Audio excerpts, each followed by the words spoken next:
В связи с тем, что банковские депозиты в наше время приносят не очень высокую доходность, люди все больше и больше стали интересоваться инструментами фондового рынка.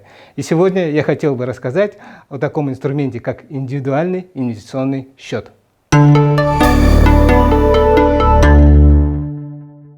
Что такое индивидуальный инвестиционный счет? Индивидуальный инвестиционный счет был запущен в 2015 году как государственная программа по стимулированию населения для того, чтобы люди получили такой инструмент, с помощью которого они могли делать долгосрочные накопления. Для этого государство предоставило определенные налоговые льготы. Индивидуальный инвестиционный счет – это брокерский счет или счет доверительного управления, с помощью которого можно получить вычет на взносы или вычет на доходы. Давайте остановимся на брокерском счете, как на самом популярном, и рассмотрим первый вариант, когда вы можете получить налоговую льготу на взнос. Данная налоговая льгота очень похожа на те налоговые льготы, которые человек получает, например, при приобретении квартиры или возмещении расходов на лечение или на образование. То есть, когда вы, к примеру, покупаете недвижимость или платите за обучение, вы имеете право получить назад свой НДФЛ, который вы уплатили в предыдущие периоды. Здесь схема работает примерно так же. То есть, если вы вносите на инвестиционный счет, допустим, 100 тысяч рублей, вы имеете право 13% от внесенной суммы возвратить себе в следующем году от уплаченного вами НДФЛ.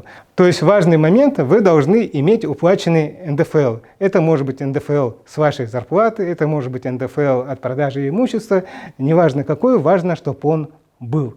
Таким образом, государство стимулирует для того, чтобы люди начали инвестировать. Работает это примерно так. В этом году у вас, допустим, открыт индивидуальный инвестиционный счет.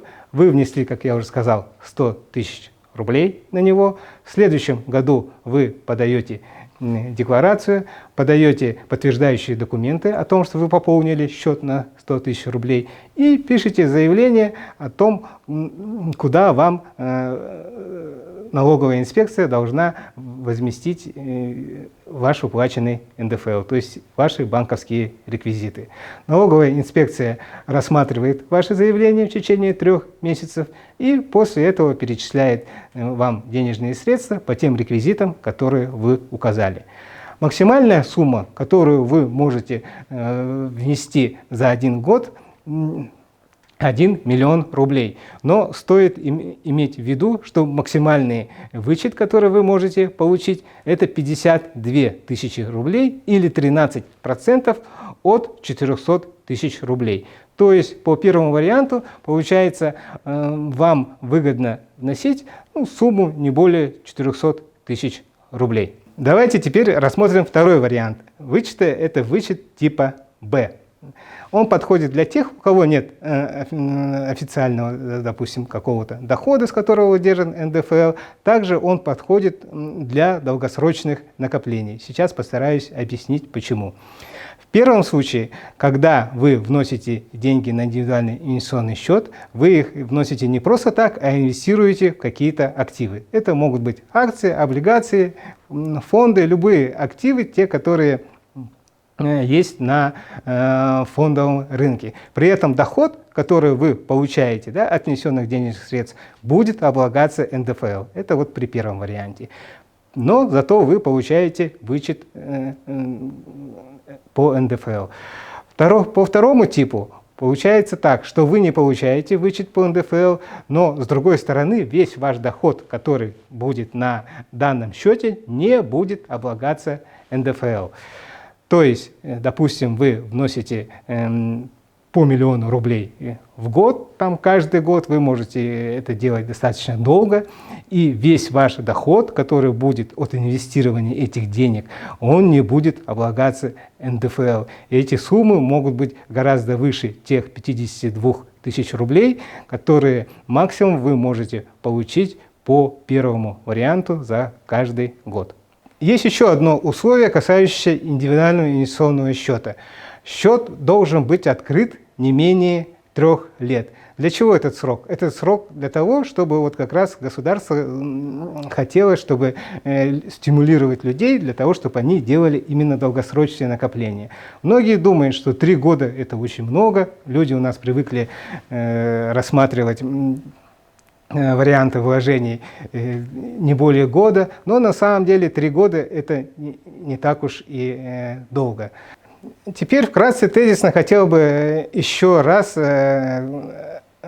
рассказать об основных моментах индивидуального инвестиционного счета. То есть индивидуальный инвестиционный счет – это брокерский счет, в принципе стандартный, но который имеет определенные налоговые льготы. С помощью данного счета вы можете вкладывать денежные средства в инструменты фондового рынка. Счет должен быть открыт на срок не менее 3 лет. Пополнять вы его можете не сразу после открытия, пополнять в том режиме, в котором вы хотите, там ежемесячно, может быть ежегодно, теми суммами, которыми вам удобно. Есть ограничения.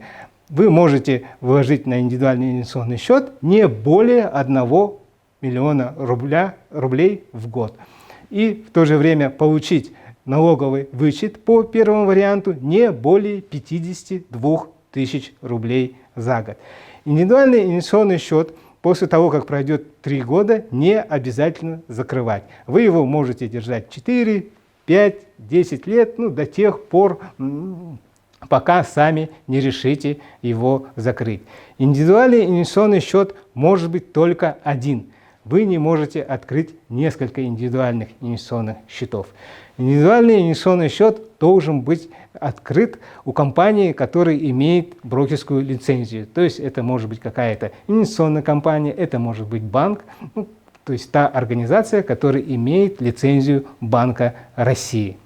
Индивидуальный инвестиционный счет, я считаю, необходим каждому человеку. Даже если у вас сейчас нет денежных средств для того, чтобы инвестировать, вы можете его открыть для того, чтобы срок вот этот 3-летний, о котором я говорил, он уже начал идти. Допустим, у вас сейчас нет денег, а будет только на 3-й год. И тогда вы можете внести деньги на 3-й год, и у вас будет необходимость держать эти денежные средства только до как раз окончания вот этого 3-летнего срока.